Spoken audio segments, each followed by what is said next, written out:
Some stories have it all, and this is one of them. We're talking immense wealth, dark family secrets, a wife who just vanishes, a best friend executed in her own home, and a neighbor found dismembered in Galveston Bay. It's an unbelievable story that stretches over 4 decades, involves at least 3 deaths, and centers on one of the most bizarre figures in American crime history, Robert Durst.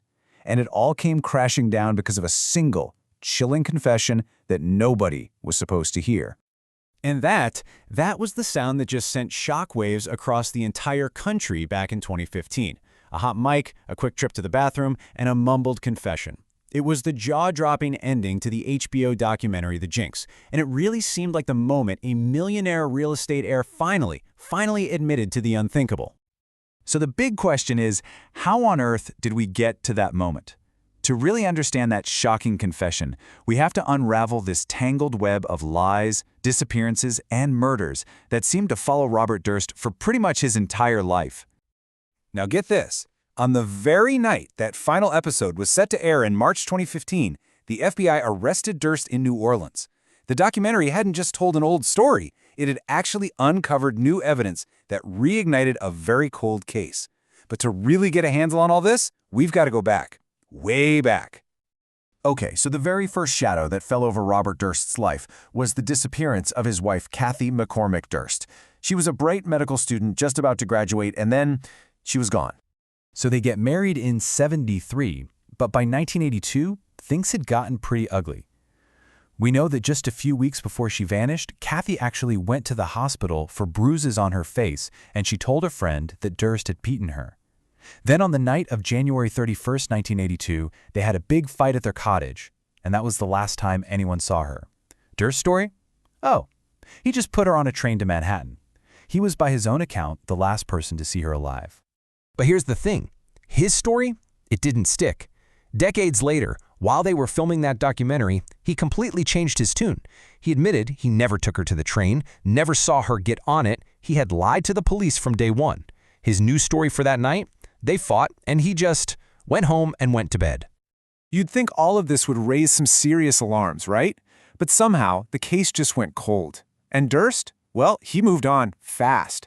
He started dating someone else, he slashed the reward money for any information about Kathy, and then, in 1990, he divorced his missing wife, claiming she abandoned him. For almost 20 years, it really looked like he'd gotten away with whatever happened that night. Then, in late 2000, a breakthrough. The police in New York reopened the investigation into Kathy's disappearance. But just as they were getting ready to talk to a key person from Durst's past, she was silenced, permanently. And that person was Susan Berman. She was a writer, daughter of a Vegas mobster, and one of Robert Durst's absolute closest friends. And importantly, back in 1982, she was the one who gave him his alibi. She's the one who told police she'd spoken to Kathy after she supposedly got to New York City. I mean, the timing here is just impossible to ignore. Right as investigators were about to re-interview her, Susan Berman was found dead, shot execution style, in her own home. The police immediately had a chilling theory. Durst killed her to stop her from telling them what she really knew about Kathy. And this is the smoking gun. Police got an anonymous note tipping them off to a cadaver at Berman's address. The envelope had this really specific misspelling, Beverly Hills, with an extra E. Years go by, and the filmmakers of The Jinx find an old letter Durst sent to Berman.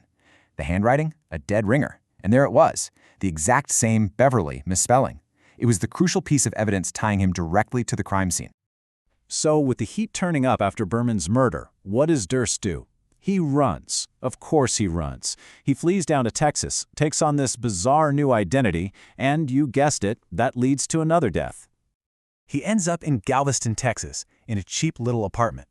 And his disguise is just out there. He starts cross-dressing and pretending to be a mute woman. A millionaire real estate heir from New York living in hiding as Dorothy Siner. You can't make this stuff up. And if you thought things couldn't get any weirder, well, they did. In 2001, body parts belonging to his neighbor, a man named Morris Black, start washing up in Galveston Bay. Durst gets arrested, posts bail, and boom, he's on the run again. He's finally caught in Pennsylvania trying to shoplift a chicken sandwich, even though he had over $37,000 in cash in his car. Okay, get ready for this, because his defense at the trial was something else. He claimed his elderly neighbor, Morris Black, came into his apartment, found his gun, and in the struggle, the gun just accidentally went off, killing Black. Then, in a total panic, he decided the most logical course of action was to chop up the body and dump it in the bay. Even the judge who presided over the trial wasn't buying the whole panic defense.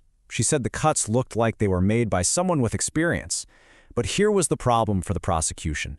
Morris Black's head was never found. That made it impossible to prove exactly how he died. And so, in a verdict that just stunned everyone, the jury acquitted Robert Durst of murder. He walked free. For years, it really seemed like this guy was untouchable, acquitted of one murder, never even charged for the others. But then, he made a huge, fateful mistake. He agreed to tell his side of the story.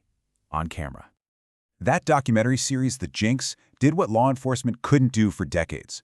By finding that Beverly letter, they basically handed prosecutors the direct evidence they needed to link Durst to Susan Berman's murder. And that discovery is what led directly to his arrest in 2015. And so, in September of 2021, after 4 decades of suspicion and that one shocking acquittal, the law finally caught up with Robert Durst. A jury in California found him guilty of murdering his best friend, Susan Berman. And they believed he did it to stop her from telling the police what she knew about what really happened to Kathy. I mean, when you just lay it all out, it's just wild. You see 3 completely different outcomes. He was acquitted for killing Morris Black, convicted for murdering Susan Berman, and he was just about to finally face trial for his wife Kathy's murder when his long, strange life came to an end. The final chapter happened really fast. In September 2021, he's convicted. The next month, he's sentenced to life without parole. Just a few days after that, he's finally charged with Kathy's murder. But he would never make it to that trial.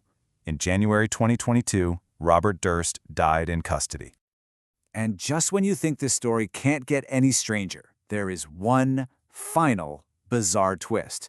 Because Durst died while his appeal was still pending, a legal rule basically means his murder conviction was legally erased. So technically, in the eyes of the law, he died an innocent man, even though he's a convicted killer in the court of public opinion.